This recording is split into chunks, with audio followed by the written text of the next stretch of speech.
फाइलें देखनी जिसमें 7-7 बंदों को फैमिली को छुरी के साथ शहीद कर दिया गया, अपनी फैमिली। तो मैं रो रहा होता था रात को कि ये क्या पाकिस्तान में हो रहा है।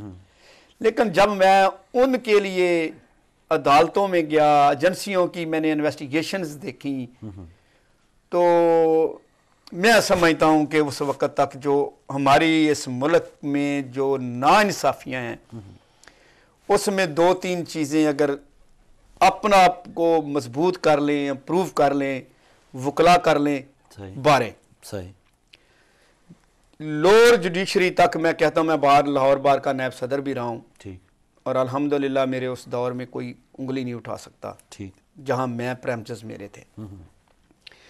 लोअर जुडिशरी की अगर कोई करता भी है, कोई इक्का दिक्का, तो जरूरत नहीं है कि वो करप्शन कर जाए अगर बार का प्रेसिडेंट या कैबिनेट बार वकला की शामिल ना हो। सही। अच्छा, एक जो बार ने या वकला ने ताकत दिखाई जब इफ्तिखार चौधरी साहब वो रियासत होगी, मैं यही बात कह रहा हूँ फरूक साहब, अगर वो मजबूत हो, सही, खुद ईमानदारी से काम करें तो जुडिशरी कभी नहीं करती लोअर लेवल। यानी उन्होंने फायदा उठा लिया अपनी बहाली का।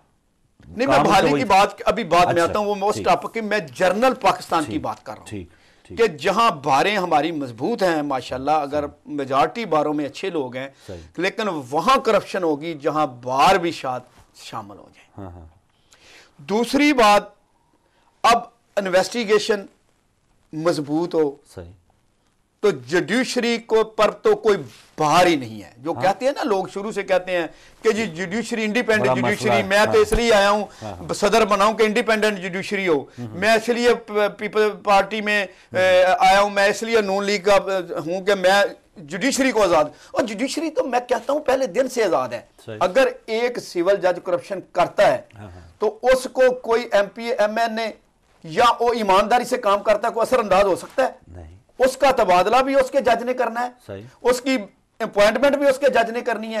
तो फिर जुडिशरी कौन कहता है कि जुडिशरी पर कोई बार है? मैंने देखे हैं जजेस ऐसे जिनको चीफ जस्टिस भी अगर कहता है तो वो कहता है जी नहीं, हमने नौकरी करनी है, यहां से आप निकाल दोगे, नहीं लगाओगे तो मैंने ये काम नहीं करना। और मेरे साथ जजेस ने ये काम किया है और आज भी वो जज हैं। तो इसलिए मैं ये तो मानने को तैयार नहीं हूं कि जुडिशरी पर कभी भी कोई बार हो। वो खुद ही नजरिया जरूरत बना लें, वो नजरिया जरूरत बना लें, या खुद रास्ते इख्तियार कर लें, या बारों का प्रेशर लें, या कुछ करें। लेकिन मैं ये बात कहता हूं कि जुडिशरी पर कभी अगर कोई बार ना ले जुडिशरी, तो उस पर कभी सवाल ही पैदा नहीं होता कि कभी हो। सही। तो सर वो चर्चिल का जुमला कि अदालतें काम कर रही हैं तो कोई परवाह नहीं, तो हमारी इसका मतलब है अदालतें तो बिल्कुल। और जो अदलिया की आजादी का थोड़ा सा पूछ रहा हूं साहब, अफसोस की बात क्या हो रही है जी, इन्वेस्टिगेशन कहती है, पुलिस कहती है कि जी देखो हम बड़ी मुश्किल से लोग पकड़ते हैं, तो अदालतें छोड़ देती हैं। अदालतें कहती हैं देखो जी इसका ये, हालांकि हमारी जो एक बहुत बड़ी खामी है जो आपकी वसातत से मैं बताना चाहता हूं पाकिस्तान के, अगर लोग कोई अहबाब इक़्तिदार सुन रहे हैं, तो पुलिस की लैक ऑफ एजुकेशन बहुत है। अब जितनी यहां देखें कोई ऑफेंस होता है तो पुलिस गिरफ्तार ही उस वक्त करती है जब उसके सारे सबूत कलेक्ट करके फिर उसको कहती है, उसके पास कोई चांस ही नहीं होता कि वो उससे डिनाइल करे। और अक्सर जाके अदालतों के अंदर यहां जो मुलजमान हैं वो कन्फेशन करते हैं ताकि सजा कम हो, क्योंकि उनके अब वहां किसी को पता नहीं कि आइडेंटिफिकेशन परेड क्या है और उसका तरीका क्या है। कोर्ट्स ने एक प्रेसिडेंट बना दी कि ये तरीका है, आप इस तरीके से आइडेंटिफिकेशन अननोन अक्यूज के खिलाफ आप करेंगे तो ये उसका तरीका है। अब जजमेंट्स को सामने रखकर कोई आइडेंटिफिकेशन नहीं होती, कोई बाकी इनकी जितनी तरक्कियां हैं, मैं कहता हूं इनके जितने केसेस ये उनकी इन्वेस्टिगेट करके चलान देते हैं, जितनों में सजाएं होती हैं उसमें और जिनमें नहीं होती है उनमें जजेस को चाहिए कि वो उनके मुतालिक रिमार्क्स लिखें और उन रिमार्क्स को उसकी ओरिजिनल फाइल पर लगाया जाए, उसकी तरक्की उसके साथ जो है ना कनेक्ट कर दी जाए, तो फिर कुछ बेहतरी आ सकती है। सही है। तो नाज़रीन, आप भी नंबर ऊपर स्क्रीन पर आएंगे तो आप हमारे साथ शामिल हो सकते हैं। अगर किसी अदालत की वजह से या कोई भी आपको कोई ऐसा तल्ख तजर्बा हो पाकिस्तानी अदालती निज़ाम के हवाले से बात करना चाहें तो राना साहब से आप बात कर सकते हैं। अच्छा, कुछ एक जो सवाल के सर, अदलिया की आज़ादी पे लोगों ने जानें तक दे दी, पेशावर से कराची तक लोगों की एक तहरीक उठी और लोगों को ये, जैसे आज भी चीन के सदर आए हुए हैं, लोगों को ये उम्मीद है कि लोड शेडिंग ख़त्म हो जाएगी उस वक्त ये उम्मीदें थी कि शायद बस इफ्तिखार चौधरी साहब बहाल होंगे, हमारे जो केसेस हैं या जो नाइंसाफ़ी हैं वो ख़त्म होगी, तकदीर बदल जाएगी। तो वो बहाल भी हो गए। उसके बाद 86-87 से मोटो एक्शन भी उन्होंने लिए। फ़र्क कोई पड़ा हुआ आपको नज़र आया कि कुछ तब्दीली आई? सर नहीं, मैं बदकिस्मती से कहूँगा कि चौधरी साहब लोगों के इदारों के तो सू मोटो नोटिस लेते रहे, ठीक है, लेकिन चिराग के नीचे अंधेरा। क्या बात है। अपनी जुडिशरी के लिए कुछ नहीं कर सके। सही सही। वही आप चले जाएं, मैं इधर लोगों के सुनता हूँ, लोग कहते हैं कि जी हमारा वहाँ वो हो गया, हमारा वहाँ ये हो गया। इवन सबसे बड़ी मिसाल है आपका गवर्नर चौधरी सरवर इधर से गया है, वो कहता है अभी भी हम कब्जा माफिया से नहीं निकल सके, मैं गवर्नर होके जो हूँ वो लाचार हो गया हूँ। तो चौधरी साहब ने जितनी सू मोटो नोटिस लिए, उसने सिर्फ चीफ सेक्रेटरी को अपने आगे खड़ा कर लिया, आईजी को खड़ा कर लिया, उसको तलबी कर लिया, वजीर आजम को आपने जो कर दिया उसको कर दिया, बस अपना वो बस नहीं, वो पॉलिटिक्स ज्यादा करता रहा। अनफॉर्चुनेटली जुडिशरी का ये काम नहीं। जुडिशरी की मेरा अपना जो जहन है, मैं कहता हूँ जी जुडिशरी की जजमेंट्स बोलनी चाहिए, जजेस को अखबारों में नहीं बोलना चाहिए। यानी ये जो मीडिया में टिकर चल रहे होते हैं, ये रिमार्क्स दिए जज ने, ये कर दिया, वो दूसरी बात है जो जज को बजाते खुद सू मोटो नोटिस ले लेके या खुद वो नहीं, उसकी बेहतरीन जो जजमेंट्स हैं वो जब पढ़े जाएं केस फलां केस में ये जजमेंट है, उसका ये प्रिंसिपल ले डाउन हुआ है, वो बोलनी चाहिए। ठीक है। और मैं कहता हूँ सीनियर जुडिशरी को इखलाक के तकाजे भी ये है वहाँ कि फंक्शनों में नहीं जाना चाहिए, बाजारों में नहीं जाना चाहिए, अखबारात नहीं पढ़नी चाहिए इवन। तो अगर ये सारा कुछ जुडिशरी सीनियर जुडिशरी करेगी, सही है। यानी एक पार्टी बनी हुई है बदनसीबी से। अच्छा, मौजूदा जो अदलिया है, नासिर मुल्क साहब चीफ जस्टिस या बड़े अच्छे जज, अच्छा वो ठीक है, अच्छे चीफ, उनसे उम्मीदें हम रख सकते हैं। उससे उम्मीदें इंशाल्लाह वाबस्ता हैं कौम की। और वो देखिए आपने कभी उन्होंने कोई सियासी या कोई किसी भी पार्टी को कभी नजर नहीं आए, और वो अपना काम कर रहे हैं। और अब माशाल्लाह उम्मीद है कि जुडिशरी जो है ना, वो जब जुडिशरी का एक हेड बेहतरीन काम अंजाम दे रहा हो तो तकलीद होती है बाकी जजेस की, उसकी अपनी, उनका ये अच्छा चलें। और अच्छा वो रेमंड डेविस का मामला, क्योंकि टाइम काफ़ी तेज़ी से गुजर रहा है, मैं चाह रहा हूँ शहबाज शरीफ, नवाज शरीफ और ये बहुत से केसेस हमारी अदालतें, जरदारी साहब कहते हैं जी मैं इतने साल जेलों में रहा, कोई चीज़ सामने नहीं आई। मियाँ बरादरान की भी, रहमान मलिक साहब इतनी फाइलें दिखा रहे होते हैं कि ये वो केसेस हैं। तो वाकई वो उसमें कोई जान भी होती है या वैसी खानापुरी या एक दूसरे को बस थोड़ा ब्लैकमेल करने का मामला होता है? फ़रूक साहब आप देखें ना कि पाकिस्तान में दोनों पार्टियों की बारियां लगी हुई थी जी, एक जाता था दूसरा आ जाता था। शुरू में पहले इलेक्शनों में तो कुछ टसल ठीक थी इनकी, जब नवाज शरीफ उभर रहा था, ऊपर आ रहे थे, ज़िया-उल हक साहब ने इनकी ऑर्गेनाइज़ किया और सारा। उसके बाद जब ये पर्टिकुलरली जब आसफ जरदारी साहब और ये आए, इन्होंने मसालत का जो सारा दौर चल गया, जी हाँ, तो उसमें उनके केसेस होते हैं तो वो दबाए रखते हैं, उनके केसेस होते हैं। और फिर इंडिपेंडेंट प्रोसिक्यूशन की तो इंडिपेंडेंट हैसियत है ही नहीं, कहने को है। सही, सही। अगर प्रोसिक्यूटर जनरल इंडिपेंडेंट हो, आईजी इंडिपेंडेंट हो, वो इंडिपेंडेंट काम करें, वो जवाब दे हों और अखलाकियात कुछ हों। देखें ना जी, अगर किसी पर प्रेशर आता है तो उसने तो आईजी रहना है। बड़ी बात तो ये है ना, वो पंजाब का सरबराह नहीं होगा, वो सरहद का सरबराह नहीं होगा, लेकिन कितने लोगों को आपको पता है ये धरने में एक दो आईजी इस्लामाबाद में इनकार कर दिया, तो अब वो आईजी हैं वहां जहां भी हैं, इंस्पेक्टर जनरल ही हैं। सिर्फ ये नहीं है कि इंस्पेक्टर जनरल वो इस्लामाबाद हैं, उनका रैंक तो वही है ना, वो तो नहीं चेंज हो गया। फिर कितने लोग चेंज हो सकते हैं, लेकिन कोई जरूरत ही नहीं करता कोई काम करने की, हर बंदा अपने काम करने की। बिल्कुल सही। तो मैं चाह रहा हूँ टेलीफोन नंबर्स लगा दें, क्योंकि बहुत से जो व्यूवर्स शायद मोबाइल पे बात करना चाह रहे हैं। मौलाना अजहर नकवी साहब मेरे साथ चलें, टेलीफोन लाइन पे आ गए हैं। अस्सलाम वालेकुम। वालेकुम अस्सलाम व रहमतुल्लाह। जी मौलाना साहब, आप प्रोग्राम में बात करना चाह रहे हैं? जी फारूक भाई, आपको और आपके गेस्ट को सलाम। वालेकुम अस्सलाम, बहुत मेहरबानी, बहुत शुक्रिया। बड़ा ही अच्छा प्रोग्राम जा रहा है और राना साहब की बातें सुनकर जी हाँ, बहुत खुशी हो रही कि हमारी कौम में ऐसे लोग भी मौजूद हैं।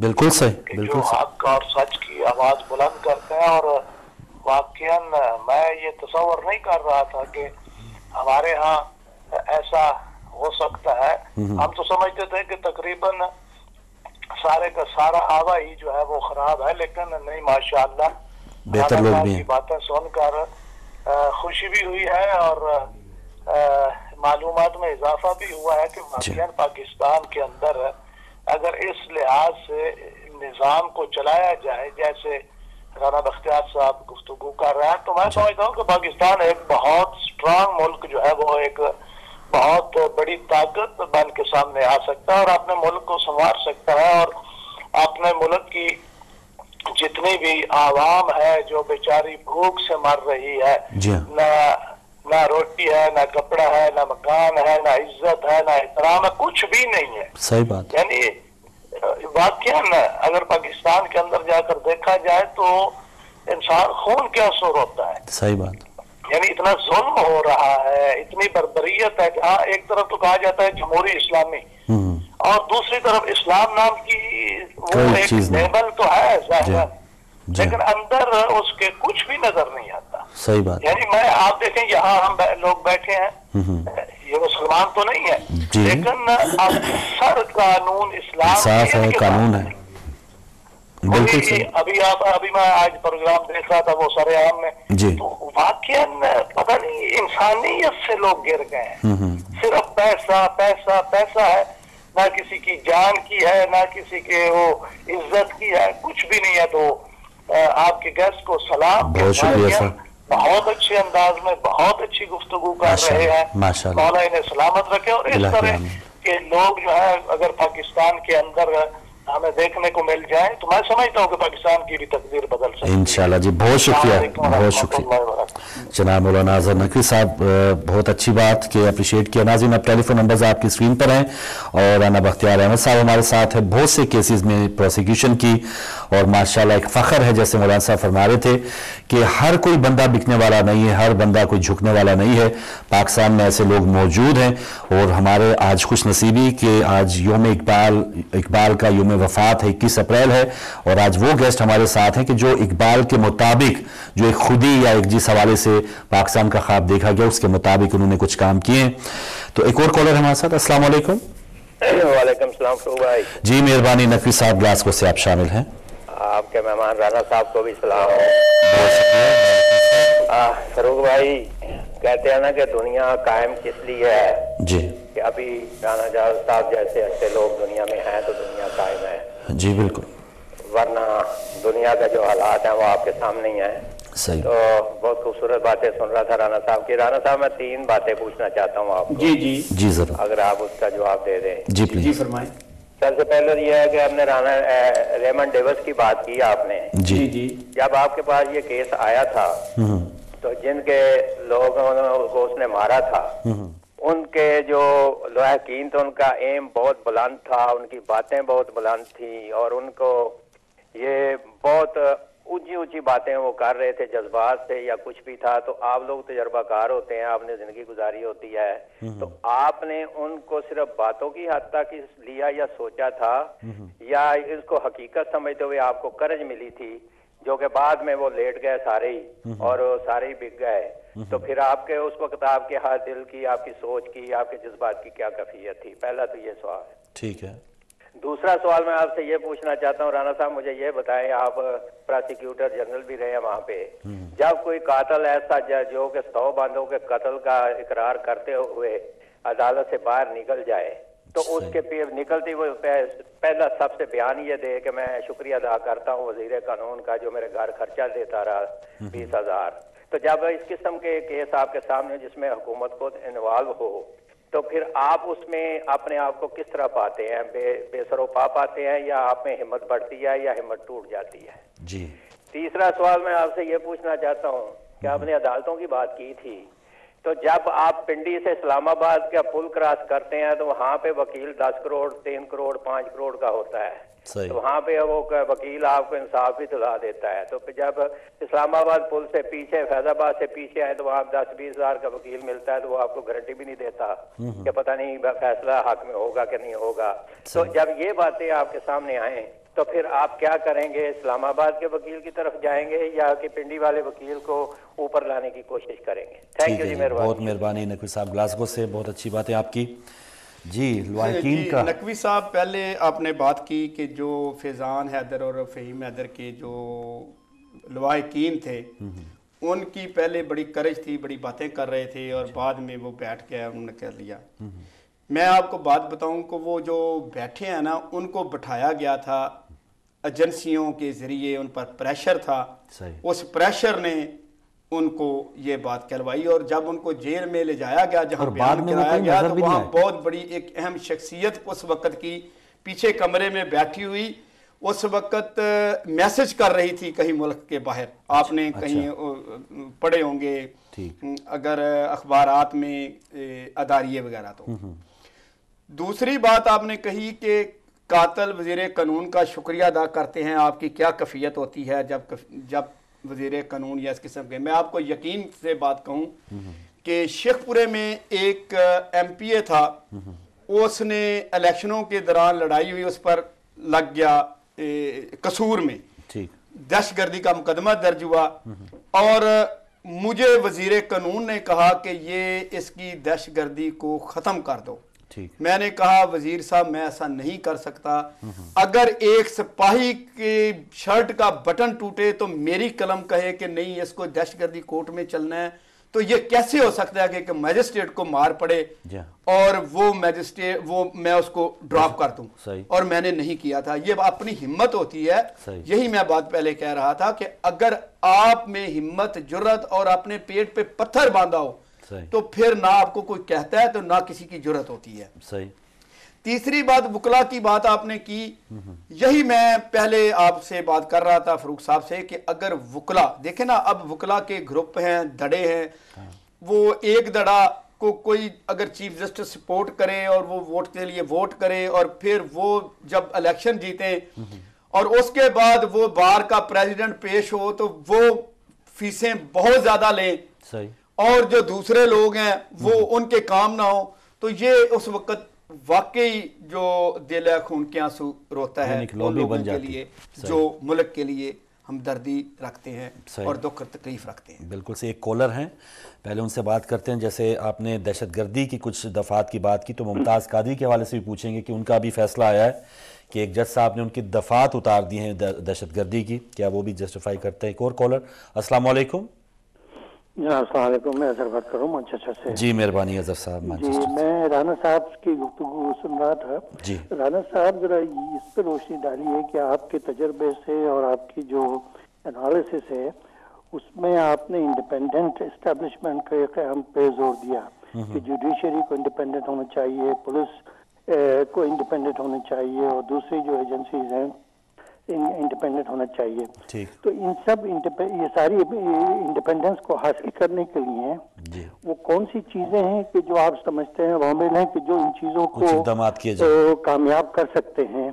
क्या सारी चीजों का दारोमदार आप समझते हैं सियासत पर है? क्या सियासत इतनी ज्यादा अंदरूनी तौर पे जा चुकी है कि उससे छुटकारा हासिल करने के लिए बहुत ही कोई इंकलाब की जरूरत है? ठीक जी, बहुत बहुत बेहतरीन बात जी। अगर साहब मैं आपको बात बताऊं, इसके लिए कोई हालात तब्दील करने की जरूरत नहीं है। जो जहां बैठा है, अगर जज बैठा है वो किसी की बात ना माने, पुलिस ऑफिसर किसी की बात ना माने, प्रोसिक्यूटर किसी की बात ना माने, तो क्या होगा? कुछ भी नहीं हो सकता। बस खुदा ये सिर्फ अपनी विल और कुव्वत है, अपने मफादात को साइड पे रख के कोई।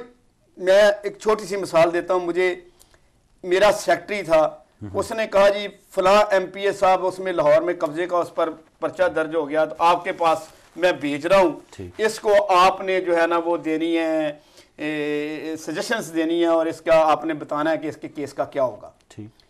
जब वो आया तो मैंने केस के मतलब उससे पूछना शुरू किया। मेरे ऑफिस में आया तो मुझे कहता है जी आपको सेक्रेटरी साहब ने नहीं बतलाया? मैंने कहा जी उन्होंने भी कुछ बताया, वो एक अपने MPA के मान में रोक की बात। जब मैंने कहा जी उन्होंने तो बताया, लेकिन मैं आपसे भी पूछना चाहता हूं कि इस सारे मामले में आपका कसूर क्या है? कहता है जी आपको उनको बता देना चाहिए था। मैंने कहा आप इसी वक्त मेरे कमरे से निकल जाएं। ठीक है, जाओ उसको कहो सेक्रेटरी को कि मुझे उसके पास इख्तियार है, मुझे मेरा कॉन्ट्रैक्ट खत्म कर दें। तो मुझे कुछ भी नहीं हुआ। बात यह है कि मैंने शहबाज शरीफ साहब का भी ट्रायल किया।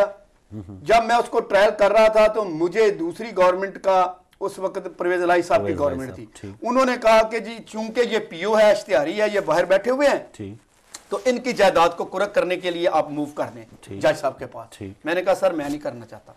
वो कहते हैं जी वो क्यों? मेरा जो प्रोसिक्यूटर जनरल था, मैं कह सर उसका जो त्यारा था वो आके लगा रहा है लाहौर एयरपोर्ट पर। वो तो इधर पीओ तो वो होता है जो कहे कि जी मैं दौड़ गया हूं, मैं पकड़ा ना जाए, तो जो कहता है मैं आके करता हूं, तो that is why sir I don't want to move this application, it is against my जो जमीर है। तो मैंने इस तरह ये हालात बदलने की जरूरत नहीं थी, बंदों को मजबूत होना चाहिए और अल्लाह पर शाकर रहना चाहिए कि रिज़्क़ मिन जानब अल्लाह है, इज्जत मिन जानब अल्लाह है। बल्कि यकीन करें, मैंने सूबे की सबसे बड़ी पोस्ट पर जब रिजाइन दिया तो यकीन करें मुझे उस सीट से ज्यादा अल्लाह ने इज्जत अता की। यहाँ बर्मिंगम में 500 लोगों ने मुझे, जिसमें लॉ नजीर भी था, लॉर्ड कुर्बान भी था, मुझे इशाया दिया और आप लोग मुझे जिस इज्जत से नवाजते हो वो सीट तो मेरे लिए कुछ भी नहीं है। नहीं जी, फख्र हमें महसूस हो रहा है। लोगों को भी लगातार कॉल्स आ रही हैं तो वो उनसे भी बात करते हैं। अस्सलाम वालेकुम। जी वालेकुम अस्सलाम। जी मोहतरम, हमारे साथ कौन, कहाँ से? जी मोहतरम, मेरा नाम कसवर हुसैन है। कसवर हुसैन और मैं सोलिसिटर हूँ। जी बिस्मिल्लाह। माशाल्लाह आपका प्रोग्राम बहुत अच्छा जा रहा है। शुक्रिया, वेरी नाइस, शुक्रिया। और आपने ये बहुत अच्छा किया कि रिलीजियस इश्यूज के साथ पाकिस्तान का जो जुडिशियल इशू है इसको आपने मेंशन किया आज। शुक्रिया। और राना साहब की जो शख्सियत, पर्सनैलिटी है, असल में इसके पीछे मोहब्बत है, इमाम हुसैन अलैहिस्सलाम है। माशाल्लाह माशाल्लाह। ये एक शेर है, उसका मिसदाक है जी कि जब भी कभी ज़मीर के सौदे की बात हो हाँ तो डट जाओ हुसैन के इनकार की तरह। क्या बात, सुभान अल्लाह, सुभान तो अल्लाह। ये राना साहब ने वाकई ऐसा ही किया था। और फिर जो सीरत इमाम हुसैन अलैहिस्सलाम के ऊपर चलता है, फिर अल्लाह तबारक व तआला उसको दुनिया के अंदर अमर कर देते हैं। माशाल्लाह माशाल्लाह। तो मैं, चूंकि आपका इतना अच्छा प्रोग्राम जा रहा है और आपको तोहफा देना चाहिए, तो मैं ये गुजारिश करूंगा कि एक दफा अगर हम दुरूद शरीफ पढ़ लें। सुभान अल्लाह, अल्लाहुम्मा सल्ली अला मुहम्मद व आले मुहम्मद। माशाल्लाह।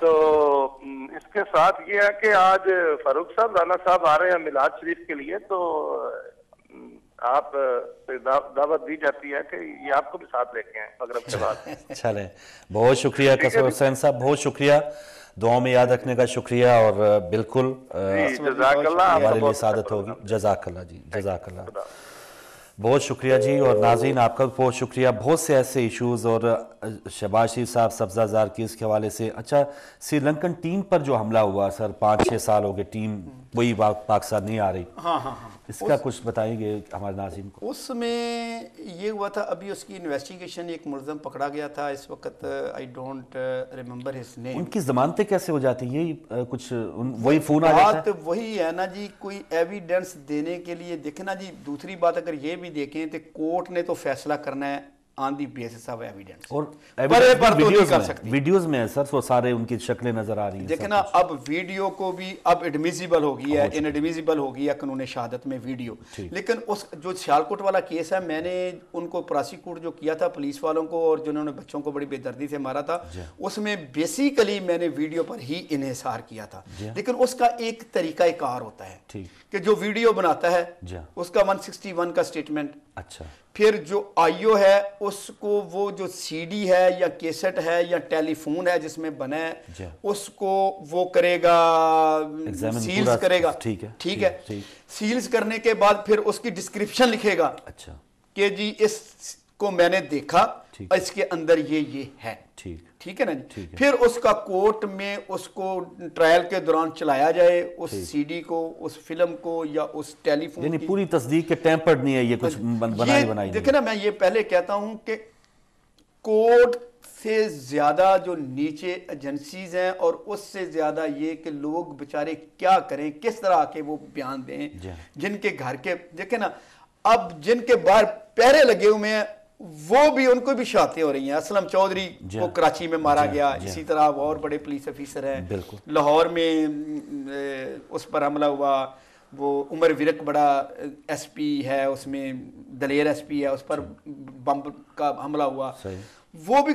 लेकिन वे वो लोग हैं जिनके पास सारी हसार है सिक्योरिटी का, तो वो लोग कैसे आके किस किस को करें, उसकी सिक्योरिटी दें, हुकूमत भी, और वो करें, तो बड़ा मुश्किल है वहाँ इन हालात में साबित करना। बिल्कुल सही। एक और कॉलर हमारे साथ। अस्सलाम वालेकुम। वालेकुम अस्सलाम जी। हमारे साथ कौन, कहाँ से?